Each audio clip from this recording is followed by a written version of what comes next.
Mama, mama, mama, watch me, watch me. Ever heard that before? Or that you're in the middle of a busy day that's already stressful enough and trying to get school done with your children when your husband calls and says, sweetheart, would you please just, and then add something brand new to your list that is totally unexpected. How about, have you ever been doing school with one of your children and they suddenly make a demand of something that they just feel like they've got to do? I remember one day when my 13-year-old skateboard son began and said, I have got to go work on that skateboard trick. Mom, please, please, I can't concentrate. And then 15 minutes later, he comes back in and says, we have got to do school. When are we ever going to do school? Hi, I'm Jan Smith from Louisiana, and I want to talk with you today about the demands that are on us as moms, as a woman in general, and then as a wife and a teacher. Because if you add in to those responsibilities anything for church or social life of any sort, and it can feel overwhelming, even chaotic, maybe fearful.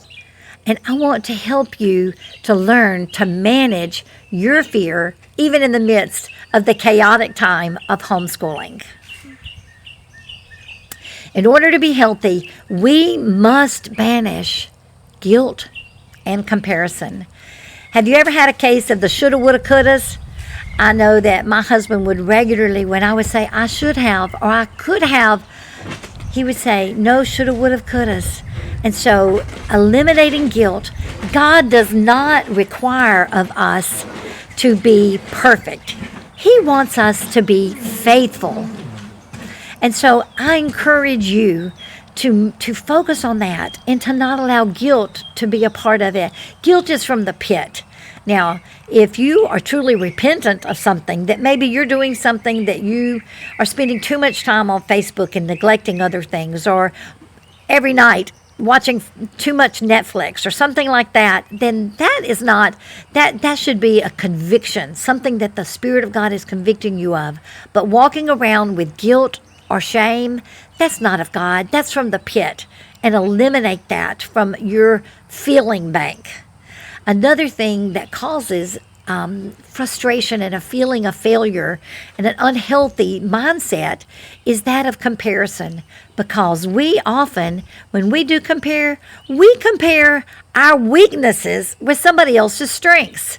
Maybe you're very athletic and you love playing outside with your children, and yet you come in and you see a new Facebook post and you were feeling great about things, and you see that one of your friends who's very artistic has suddenly just repainted her kitchen table in a brand new color, and it's just all looks so great. And you look at yours and you go, wow, I can't even imagine doing something like that. Don't compare your weaknesses with someone else's strengths. One of the problems that I had, even though I was busy with my children and I was giving it 100%, then sometimes we compare our family's achievement with another family, something that maybe God hasn't called us to. I think about a friend of mine from Lake Charles in South Louisiana. She and her husband were both engineers, and she was at home homeschooling her children. And as they got into the high school years, they did science fair. And they did it in a big way. That all of their children, one at a time, would go to the National Science Fair finals. And they just rocked it on the science fair. And I remember one day when we were talking at an event, and she was telling me what all their kids were doing after I'd asked. And I began to feel under the heap and like, we never did science fair. And that was just an hour away. And every year, my husband's a doctor, for goodness sake. I planned to do science fair, but we never did it. But that's okay. Don't try to measure your family's achievement by some other family's focus, because we did other things that her children did not do. And you know what? Our children are ours, and God's call is ours. Don't compare your family's achievement to another family's calling, because that produces guilt and shame, and that is not a healthy way for you as a woman to be able to manage life. You know, I love the verse in Romans 5:2 that says, the grace in which we stand. That is where we have to be. We have to stand in the grace that God has given to us as a woman. And I love that because we exult in the hope of the glory of God. That's why we're doing this, so that our children will have love from a pure heart and a sincere faith, a clean conscience. And that is that hope of God being glorified, not only in my life, but in the life of our children. And we have to keep that focus, ladies, because that is our ultimate goal, is that God all through the way be glorified through our weaknesses and our strengths, because that's the way the Bible is. There's not a character in the Bible that God doesn't reveal both their weaknesses and their strengths. And if you feel like your weaknesses are showing, then God can still be glorified as we, with humility of mind, continue to seek Him and to be faithful day in and day out. Don't forget to stand in the grace of God. Well, I want to tell you what, let's talk about just the importance of being in the Word of God. I don't know about you, but there were a few things that really mattered in my life. And from a young woman, I was committed to doing Bible study. Through college, I was discipled by a woman who just made such an impact on my life. And she taught us the importance and the value of studying and knowing God's Word. And throughout my years as a homeschool mom, I tried to be involved in some sort of women's study, whether that was at Sunday school or maybe one morning a week. That for most of my homeschooling years, and to this day still, I'm involved in women's Bible study, so that I have accountability, that I can say in my mind and my heart, this is important, this matters, and this can be something that is legit, because no matter how important something is to us, sometimes we need a reason to make ourselves stop and do that. So accountability. And so get involved in a women's Bible study. When my children were very young, I did Bible study fellowship, and I've heard that often that some places in the BSF program have enough homeschool moms involved where they do things with older children. Their children's program is excellent, though. I did, when we moved after residency from Kentucky back to Louisiana, where I'm from, then I got involved in Kay Arthur's Precept Bible Study Ministry. And later I taught Beth Moore studies on Sunday mornings in my Sunday school class, or at least she taught and I facilitated, and that I studied for years with Beth. And now I'm involved in Mom Strong International, and I have a group of about 12 young women that I mentor and disciple through Mom Strong International on a weekly basis. I meet with a lot of young moms, maybe like you, that are a few of them homeschool, most of them not, at my church. And Mom Strong International is something that you can get involved in. It's through Heidi St. John's ministry, and it's a great study. Get involved in a study. I could always tell when I had been 3 or 4 days not in the Word, not getting my perspective adjustment, not having someone pour back into me through the Holy Spirit, then I could see it in my attitude. I would just get unpleasant, let's say, and irritable and easily frustrated with my children. So it is so important for you to continue to have God's love to pour over you, His encouragement to keep on doing the hard work of dying to self every day, of being a servant to your children. Yes, training them to do everything they can do, but especially when they're young, there's a lot they can't do for themselves. And you are serving and loving and giving out all through the day. And I encourage you, Mom, to be in the Word of God. These things are a fearful deal. And with my children, have you ever thought, maybe I'm going to ruin my children? And when we were homeschooling, we didn't have 2 generations ahead of us homeschooling. We didn't know. It was just an experiment. It was something that we did by faith. But guess what? You're still doing it by faith. It doesn't matter how many homeschoolers have scored above average, well above average on their testing, gone to college, successfully gotten great jobs, and are now providing for their families and homeschooling themselves. It's still your children. And maybe somebody else could do it, but maybe you can't. This is a fearful journey, and one that you have to constantly be turning over to God within your heart and within your spirit and say, God, you've called me to do this. You will equip me to do this, to be able to go from being closed and fearful to being open-hearted and trusting, to be even maybe able to walk in joy in what God is calling you to do. We want God to replace Satan's lies in our spirit to where we believe what God says about us and not what Satan says. He comes to lie, kill, steal, and destroy your joy and your purpose, and you have to replace those lies with the truth of what God says about you, that you are His child. Nothing can separate you from His love, and He wants to replace your fear with faith and with peace. In John 14:7, He says, my peace I leave with you. Let not your heart be troubled, neither let it be fearful, because I am with you. John 14:27, God is not a God of confusion, but of peace. You don't want to be like one who is unstable in her ways, tossed to and fro by the waves of the various current philosophies and of what's going to happen to your kids and why it's wrong. Right now, there's a big thing from Harvard saying, homeschooling is terrible for your children. Well, that's a bunch of malarkey. There are facts that prove that that is not true.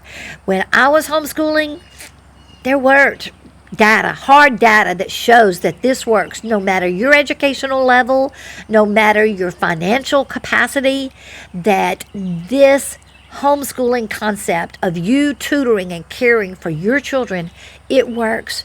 Do not let there be confusion in your heart, but that of peace, confident of God's calling. I remember, especially when mine were about to go into the junior high phase, I kind of hit a wall, and I began to think, well, maybe I should put them in school because, I'm pretty unorganized. I am so fly by the seat of my pants, or we're not covering it all.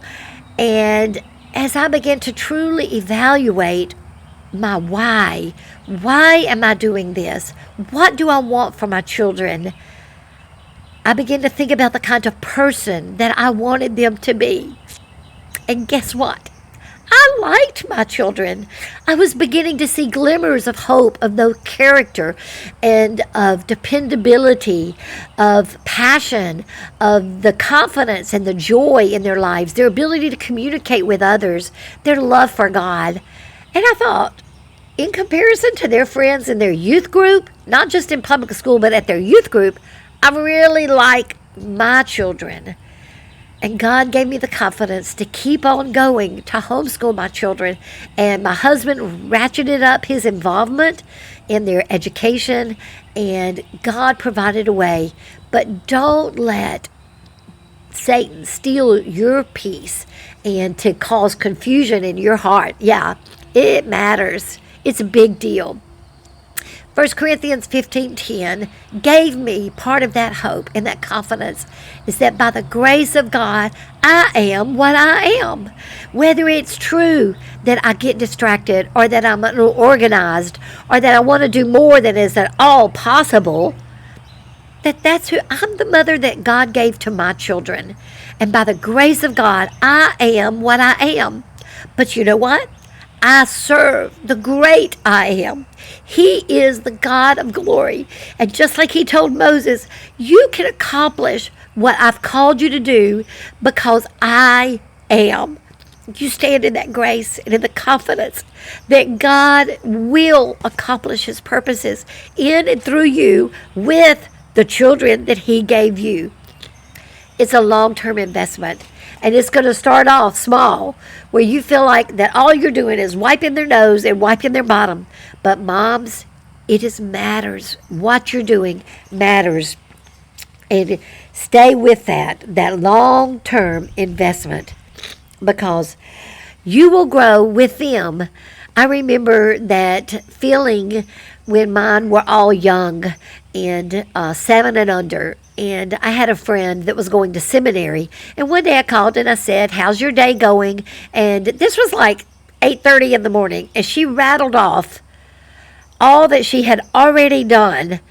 And I was overwhelmed. I just thought, oh my goodness, if I get to exercise and do my devotions and have breakfast and clean up the house, and that would have been a successful day to me that I had gotten a lot done. And we're talking 8:30 in the morning. But now by the time you love on 4 children, you get them up and dressed and fed and do the conflict the conflict, resolving that conflict that's already occurred, you've had a good day. But I promise you, ladies, that later they'll be able to get themselves up and dressed. They'll be able to even fix their own breakfast.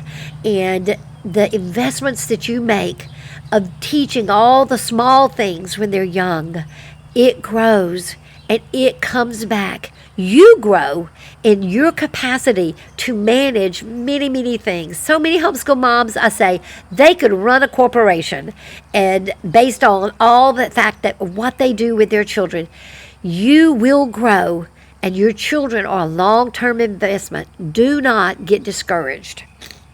So we talked about you as a woman and your spiritual life. What about your physical life? One of the mistakes that I made as my children entered the very busy phase of that late elementary and junior high phase, where they were playing baseball. They were, the older two were involved in a play at the community theater.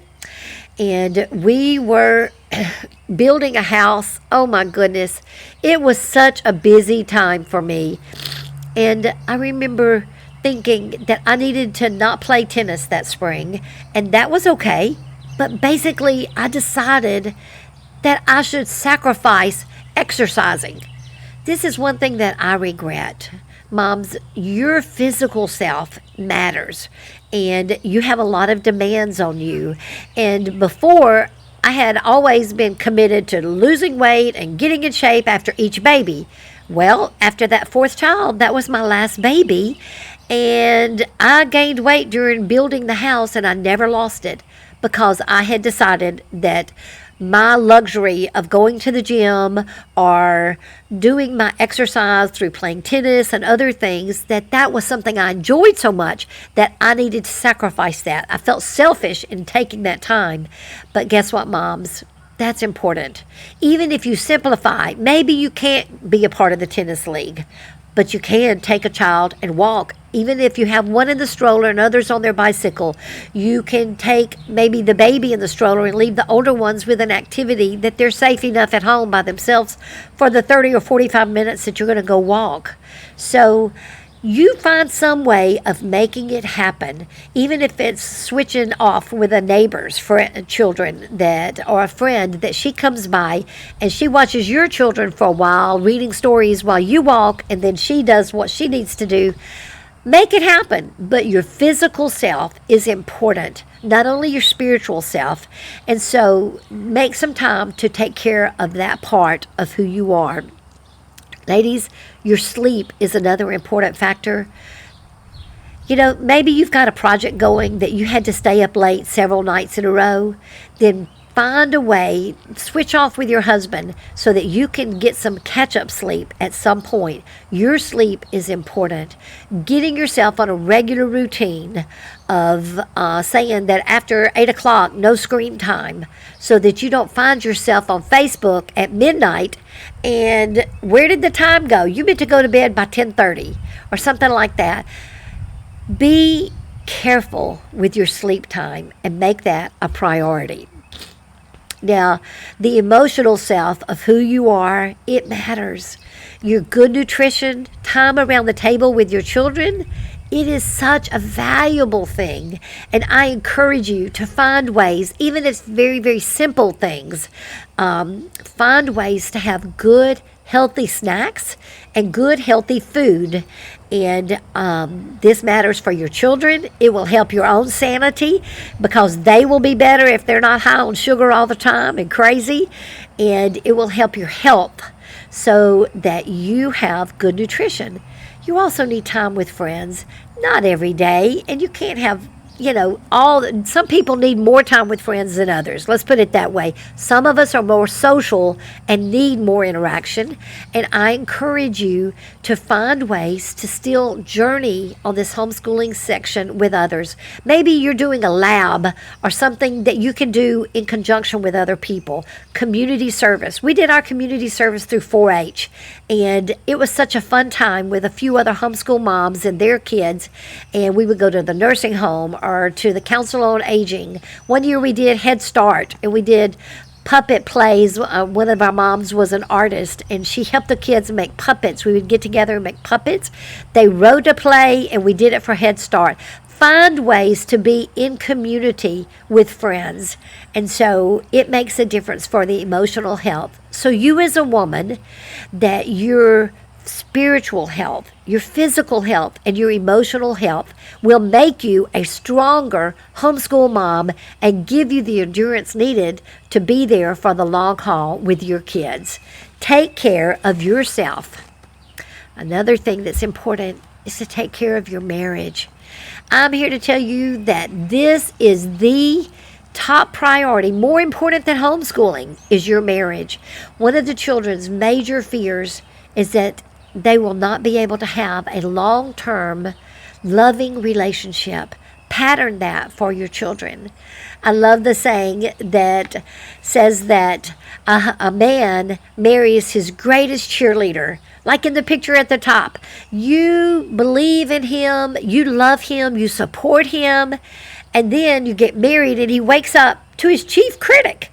All those things that you thought were so wonderful about him, sometimes they can begin to irritate you.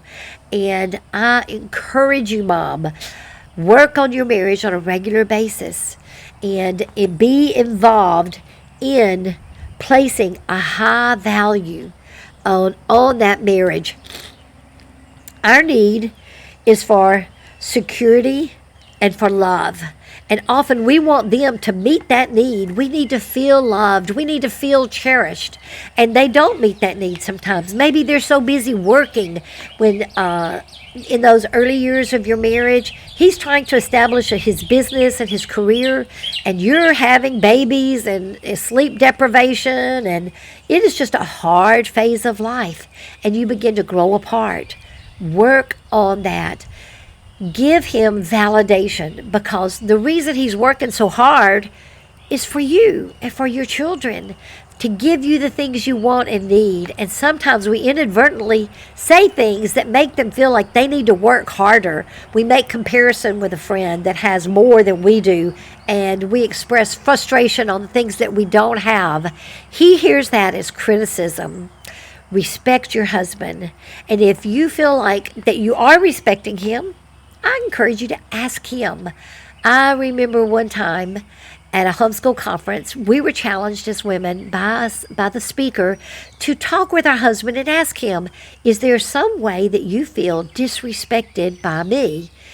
And to be really open-hearted toward that. Open your heart toward your husband and see if you're willing to really hear what he says. I was shocked, because I already knew this concept. We had read Love and Respect. I knew this was important, and I thought I was respecting my husband. But guess what? There were some ways that I was causing him to feel disrespected in some things that could change. One of those things, he said, is that when he was talking with his mother on the phone, usually when I would encourage him to call and talk with his mom, he would feel like I disrespected him. And I said, in what way? He said, you take over the conversation. And I thought about it. I remember thinking, wow, I am often frustrated when we are talking with your mom that you just stop talking and even hang up the phone. And he said, that's because you took over the conversation. And so that was an easy fix. When he would call and talk to his mother, I would not get on the phone so that I didn't take over the conversation without realizing it. I am more verbal than he is. And so I could talk with his mother anytime. We had a good relationship. After years of trying to understand each other, we finally really had a great relationship, and she was invaluable to me. My mother died when I was 18, so she was both my mother and my mother-in-law. And but I wanted I wanted Roger to have a good relationship with his mom as well. And so I just would not get on the phone. We were able to resolve that frustration of an ongoing basis by me just making a simple change. Another thing he said is when I made overnight decisions regarding the children without asking him, and like whether they could go over to someone's house or something. Maybe he had plans that I didn't know about. So I never made a decision about an overnight arrangement without talking to him first. That was, again, an easy fix. But there are some ways that you may be showing disrespect to your husband without realizing it. Talk to him about it, because he is trying his best to do what's needed for your family, and we need to affirm him in that role as provider and as father to the children. Often they don't do it just right. Maybe you want him to be a spiritual leader, and yet when he makes an effort at doing a devotion, you put your 2 bits in or give some sort of slight criticism like, it was good, but, and then you add something to it thinking you're just helping him, and yet you find he stops doing devotions.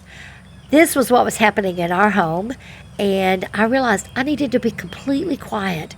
Any effort that my husband made at teaching the children, there needed to be 0 criticism, only positive. Now, do I think he should have been more mature and able to hear my input? Yeah, but guess what? That wasn't the case. And he needed strictly positive. And over the years, as I continued to affirm him, he began to do regular devotions in the morning with the children that helped give me accountability of us getting up and starting school before he left. And he would read aloud at night while I was washing the dishes when the children were young. And we would all cheer. And it just became a wonderful family ritual of Dad reading aloud at night. And so find some way of including your husband and praise him, respect him, and encourage him, and be very, very careful about any criticisms. When homeschooling is over and your children are grown and gone, they've gone to college, your husband will be what you have left. And he is the most important thing, because you will have years. We're in the empty nest years right now, and we have had some fun now. I'm telling you, so many things that we didn't get to do, like this porch that I'm sitting on right now. I remember there were years where I thought, why did we even add porches to this house? We never sit on them. Because from 7 to 8, we were sitting around the table doing devotions. Whereas now, from 7 to 8, that is our quality time. In the spring and in the fall especially, Roger and I will sit on the porch with our coffee and our Bibles, listen to the birds. You know you're getting older when you sit on the porch and watch the bluebirds in your front yard. We have many, many bluebird boxes, and it's a joy. There's life after homeschooling. And you want it to be with your husband. Don't lose connection with him. And then, this is a talk about homeschooling, because these things matter for you as a teacher. Those things for you as a woman and as a wife, they give you the strength and the capacity you need to be able to teach your children.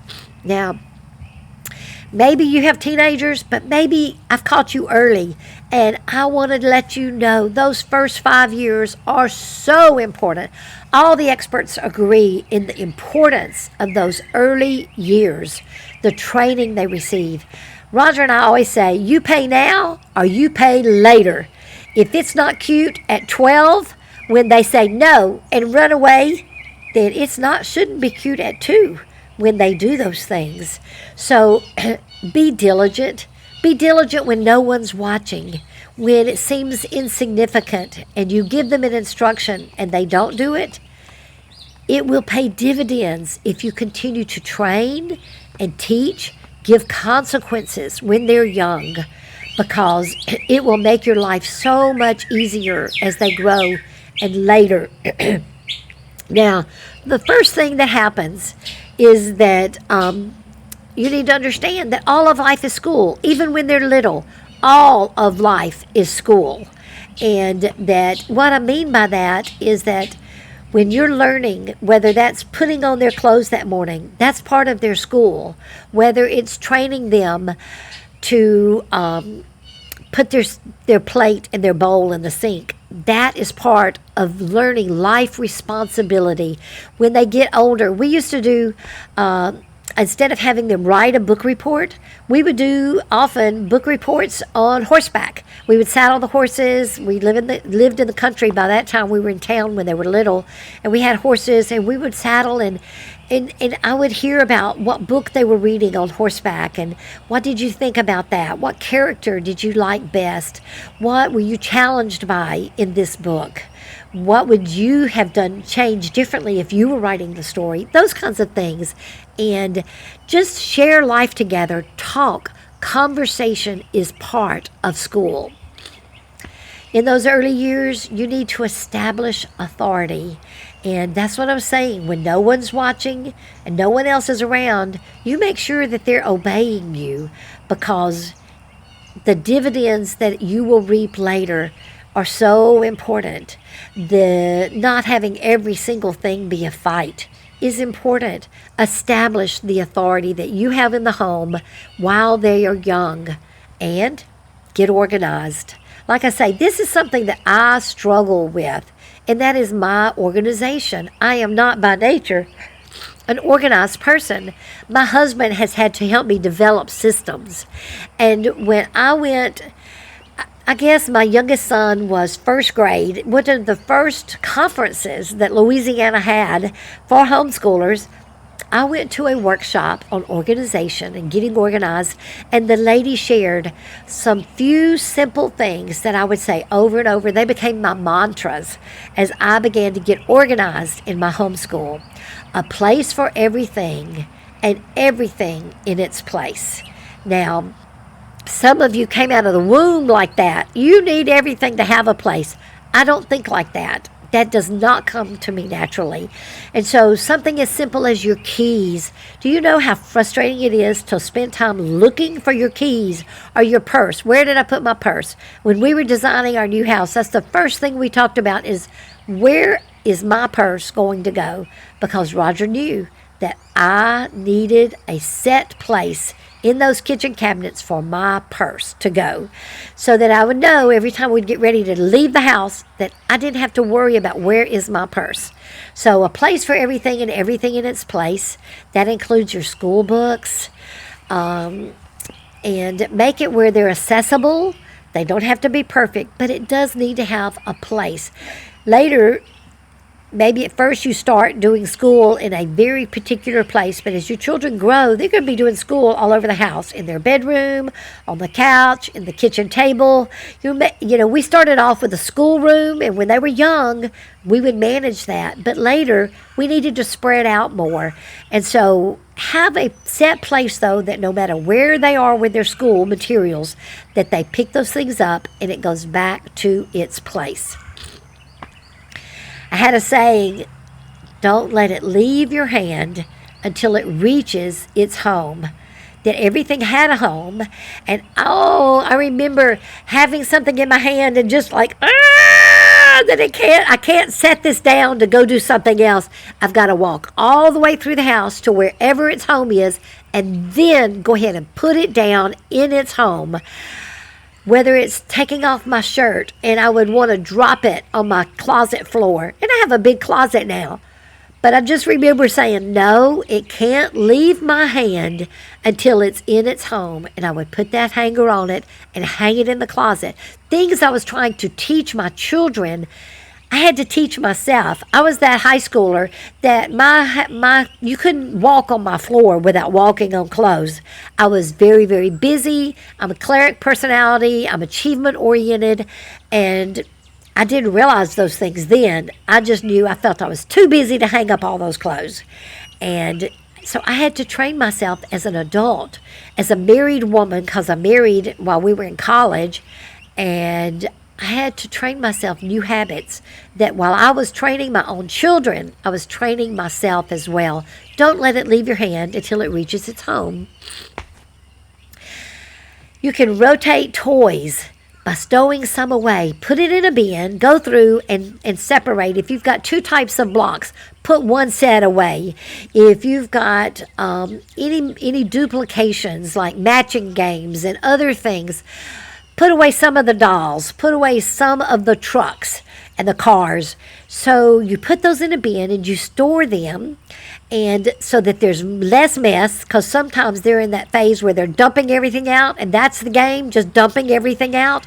There's less to dump, there's less to play with, less choices to make, and then you put away those that are out that they're currently playing with. You take out the toys that they've been put away, and they have new toys, and put in the things they've been playing with. Put those up for a while and rotate your toys. And that somehow makes things fresh and new. And kids forget that, oh, I love this thing. And then they play with that new thing for a while. Some simple strategies for getting organized, like assign each child a cup for the day, or assign each child a color that's their color of plate, bowl, and cup. That every time it's time to set the table, people know where they sit. They know what cup. They're not going to be fighting over it and say, that blue cup, I had that blue cup. That's his brother's cup. So there are some simple things like that that can simplify the number of fights that are had over just things that do not matter. Or the same child, every time he comes in the kitchen, that he gets a different cup. And you have 5 cups per child on your counter. No. Assign your child a cup and let them be happy. There's some basic things that can simplify your life. Now, the curriculum that you choose. There's not one right curriculum, but you do need materials. You need books. Whether you are teaching as a unit study, you need reference books. If you're using a set box curriculum, then that's an important thing. But realize you don't have to do every problem on every page. You do not have to say everything in the teacher's manual that it says, say this. Maybe your child already understands it, and you need to just skip that whole lecture and see whether they can do all of that work. Simplify your life in whatever it is, and know that your curriculum is a tool. It is not a master. It does not dictate your day. And if you've got interruptions where somebody dies and you have to cook a meal for that, and you include your children in that process, or you've got a parent that you're having to care for as they age, or maybe they got sick in some way, so many interruptions come into our life that you have to work with in life. Make sure that you do not feel guilt and under the pile because your curriculum said that you needed to do this many lessons. Adapt your curriculum to fit your life. You need to be faithful in doing school every day. And, I say every day, I'm talking about as a regular routine. Get up and have a routine. Be committed to school, but make sure that there are times that you can take off. Say, this week we're taking off because this is happening in our lives, and so we're just going to take off and we're going to double up another time. So don't feel like you have to finish every book. My husband has a medical degree, and he says he's never finished a book in his life. And I don't even remember in mine. I just felt frustrated by most of my education. And I love learning, but don't let the curriculum drive you to a point of frustration. Be committed to learning, but know that your curriculum is a tool. It is not your master. So whatever you do, ladies, you do it all for the glory of God. Whether you're cooking, whether you're reading aloud a book, that it all matters. It's all important. And so I encourage you, reading aloud, make all of life a journey. All of life is school. Be fascinated with what is outside. Learn from nature. Make sure that the kids are not in front of a video game or the TV all the time. Don't feel like that you have to have an expert. You know, a video teacher may be something you use one year when you're stressed.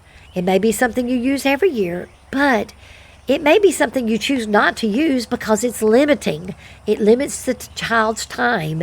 And, you know, there are so many options and ways of doing school. Don't let fear drive your decisions. Talk with your husband. Talk with your children about what they want to learn, how they best learn. Spend some time evaluating the different approaches, the teaching styles, learning styles, and choose something that's good for your family. Maybe you pick and choose reference materials and you do unit studies. Maybe you choose Ambleside online that's for free and you use a Charlotte Mason approach one year.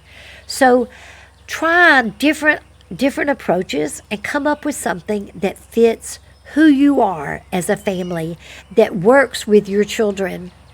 I had a struggling learner and a child that was advanced that was right behind him. And your children, they learn at different paces. Don't base it on their age, but where they are emotionally and mentally, what they're ready for. And I remember that when my youngest child was 15 or 14, he was a freshman at the end of his freshman year, and the son above him had graduated. It's demanding having a senior, and I felt like, oh my, I have just neglected this youngest son. He was a voracious reader. He loved to read. He was a very content child, and I said, I want you to go ahead and take the ACT this year. In the South, we take the ACT. Maybe you take the SAT or a different standardized test for a college entrance exam. And so he took that test and he scored extremely high. And I was just amazed by God's faithfulness in what this child had learned by osmosis and by reading and picking up what we were teaching with the older children. And his response to his score was, wow, Mom, just imagine what I would have made if we'd ever done school. Now, you can imagine how that made me feel. But, you know, the proof is in the pudding. And I said, if you can do this well, I think he had a 26 on his ACT after his freshman year. And that's considered high enough to be in the highest scholarship ranks for Louisiana. And he ended up scoring much better than that and getting a full scholarship to our university and is now an electrical engineer in Houston with his family. But that was the one that I was neglecting and feeling like we are so behind. And so I encourage you, be faithful, trust God, do your best to seek His glory, and you're in the faithful service of your family, and trust God for the results. He said, if you seek first His kingdom and His righteousness, then all these things shall be added to you. You don't know the stories that I have heard from friends that spent the year caring for a parent, or the year like I did when we built the house. And my oldest son, I just said, we lived in town close to the library, and he would finish one book, and I told him, you can go to the library and check out the next book anytime you want to. And he would hop on his bike, run down to the library, come home with the next book, and he made it his challenge personally to read all the Newbery books that year. Now, he didn't quite make it. I told him it wasn't worth it. There were some that he just wasn't interested in. I said, life is too short, but read all you can. And his scores just jumped dramatically that year, and I had nothing to do with it. So there are times when you feel like nothing's being accomplished, but it is. Your goal is to do the very best that you can, to love your children, to love your husband, and to be faithful at home. You know, that's what it says in Titus, that we as older women are to teach you, the younger women, to love your husband, to love your children, and to be faithful at home, that the word of God not be dishonored. God will glorify Himself through you if you confidently stand in the grace that He's given you. Keep it up, Mom. As a woman, as a wife, and as a teacher, you can learn to manage the fear that Satan throws your way in the midst of your faithfulness and in the midst of the chaos that surrounds you. Learn some principles, tame that chaos, but yet know that there's just a certain volume of activity and conflict and chaos that's going to occur during your homeschool years. Learn to be content among some of that activity and to trust God that He is faithful, regardless of how you feel about yourself. May God bless you in this journey, and I hope that you will be encouraged to remain faithful in homeschooling your children. You will be thankful you did when they are grown and they love each other, they love you, and that they love God. Trust God for those results as you faithfully school your children. Good luck. From Louisiana, this is Jan Smith.